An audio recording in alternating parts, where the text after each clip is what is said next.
ఛీ అసలే నా మూడ్ బాగా అంటే అన్ని లవ్ ఫీరియల్ రీల్సే వస్తాయి.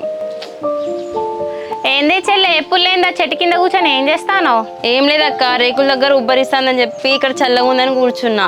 అవునా, మరి ఏమైంది? నిన్నటి నుంచి గేట్ బయట అడుగు పెట్టకుండా ఇంట్లోనే కూర్చుంటున్నావు. అనిత అని పోతావు కదా. నీకు తెలుసు కదా అక్క, అనిత అని చెప్పి భావన్ గలవనికి పోతా అని చెప్పి. కాకపోతే ఇప్పుడు ఇంట్రెస్ట్ లేదు. ఇంట్రెస్ట్ లేదా? ఎందుకే, ఏమైంది?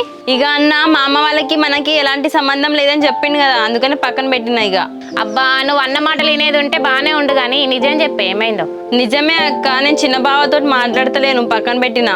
చెల్లె, నువ్వు ఇంట్లో ఉంటాను అంటేనే అర్థమవుతుంది నువ్వు ఆయనతో మాట్లాడతలేవని. కానీ అది మాత్రం అన్న కోసం కాదు. నీ ఏషాలు నా దగ్గర ఏకే చెల్లె, అబద్ధం చెప్పి అతికినట్టు ఉండాలి. ఇప్పుడు నిజం చెప్పి ఏమైందో? నిన్న మునిగినోనికి చలి ఎక్కడ ఉంటది అక్క, నీ దగ్గర దాయ నీకేమున్నది? నాకు చిన్నోనికి గట్టిగానే గొడవ